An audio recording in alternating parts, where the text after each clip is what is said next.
Mano, você sabia que em plena guerra teve um país que se tornou vira-casaca e trocou de aliança? E até agora, mano, tudo que eu já te falei, cadê os Estados Unidos da América? E outro, irmão, terra de ninguém, já ouviu falar sobre isso? Então, essa é a nossa segunda aula sobre Primeira Guerra Mundial. E se você quer saber um pouco mais sobre isso, vem comigo.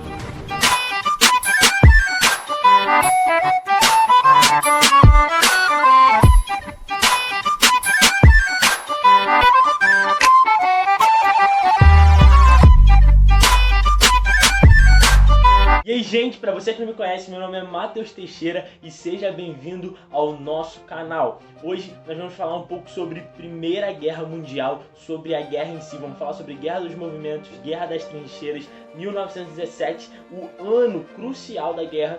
E se você quiser saber um pouco mais sobre isso, vem comigo que hoje a aula tá top demais. Então, mano, eu quero falar pra você a primeira coisa, que a gente tem um vídeo aqui no canal sobre os antecedentes da Primeira Guerra Mundial, foi o último vídeo. Então se você quiser ter uma base para assistir esse conteúdo que eu vou estar passando, seria muito maneiro você assistir o outro vídeo, também comentar lá, curtir, dizer o que você achou, que isso vai te dar uma base legal para esse vídeo, valeu? Mas agora vamos começar a falar um pouco sobre a guerra em si. Mano, se você se lembra da última aula, você lembra que a Tríplice Aliança declarou guerra à Tríplice Entente. E aí começa a Primeira Guerra Mundial. Você tem que lembrar que a Primeira Guerra Mundial dura de 1914 até 1918. E o primeiro ano de guerra, de agosto até novembro de 1914, ele vai ser chamado e vai ser declarado como uma primeira fase da guerra, que se chama Guerra dos Movimentos. Ela é chamada assim porque foram a movimentação dos exércitos. Os exércitos se movimentaram e se organizaram para lutarem um contra os outros. Por isso que ela é chamada de Guerra dos Movimentos. Só que também houve tiro, porrada e bomba nessa época. Houve. Na parte ocidental, a Alemanha tentava bater de frente com a França, executando o plano Schifflin. Esse plano ele tinha o intuito de passar um rolo compressor. Como a gente diz aqui no Rio de Janeiro, passar o cerol, passar o rodo. Porque ele foi com tudo para cima da Bélgica e dominou o norte da França. A França, que não era boba nem nada, tentou rebater, dominando e lutando para ter o território da Alsácia-Lorena. Já na parte oriental, a Rússia tentava atacar a Alemanha, só que a Alemanha estava resistindo muito bem. Percebe, cara, na guerra, na Primeira Guerra Mundial, a Alemanha ela é bem focada. É um centro muito grande de conflitos e de guerra. A questão é, a Alemanha estava com a ajuda, você lembra, da Itália e do Império Austro-Húngaro? E também o Império Otomano, lá na Turquia, ajudava na dominação de outros territórios. É válido lembrar que algo que é muito curioso sobre a Primeira Guerra Mundial é que os países eles achavam que a guerra ia durar tipo 1 ano, 6 meses, quase nada. Só que a guerra ela durou 4 anos e o negócio foi pauleira. Por que ela durou tanto tempo? Por causa da segunda fase da guerra, a Guerra das Trincheiras. Essa segunda fase da Primeira Guerra Mundial ela é chamada de Guerra das Trincheiras. Por quê? Porque existiam um exército lutando contra o outro. E aí eles começaram, olha pra minha mãozinha que você vai entender, a cavar buracos para conseguir lutar um contra o outro. E esses buracos eles eram cercados por arame farpado, eu vou estar colocando a imagem aí, você vai entender.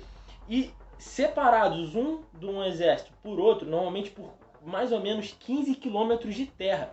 Essa terra era conhecida como terra de ninguém, porque ninguém conseguia conquistar. Então era um soltando tiro contra o outro, irmão, guerra rolando solta e ninguém conseguia avançar, mano. Um exército não conseguia avançar contra o outro, era difícil. É igual aquele povo que faz dieta durante 30 dias e perde o que? 30 dias. Não perdeu peso, não perdeu nada, perdeu só 30 dias. E por que você tá falando isso? Porque, cara, foram quase 2 anos de guerra assim. Cara, 2 anos de guerra que não dava resultado, Mas eu tô falando isso pra você em questão de tiro, irmão. Só que nesse tempo, muitas coisas se desenrolaram e eu preciso falar contigo. Cara, a gente vai ter uma coisa chamada de Pacto de Londres. O que acontece?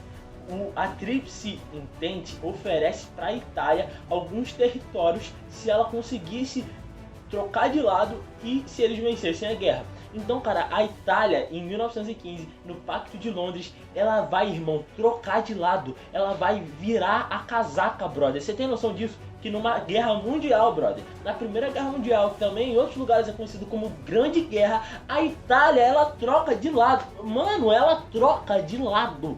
Tem noção disso? Olha que loucura. Em plena guerra, um país troca de lado.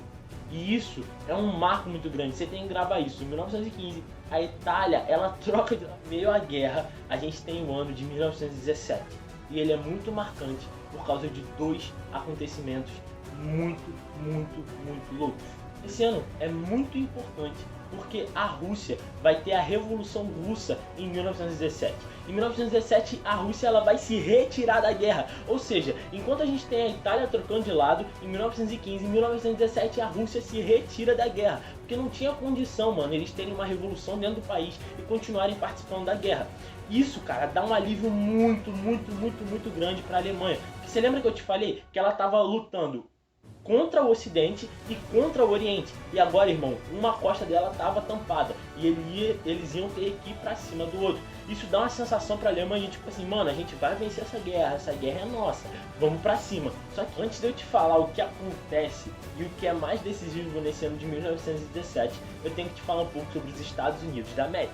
Os Estados Unidos, até esse ano de 1917, estava sentado vendo jogo de futebol americano, vendo jogo de beisebol, comendo M&M, fazendo o que você pensar que um americano faz, mas não estava participando da guerra. Por quê? Sem brincadeira agora. Eles estavam, mano, vendendo armas para a Europa, eles estavam vendendo bens de consumo, eles estavam vendendo sapato, roupa, comida, tudo para a Europa. Por quê? Porque enquanto você está em guerra, irmão, você não produz. E os Estados Unidos estava vendendo e estava enriquecendo nesse momento.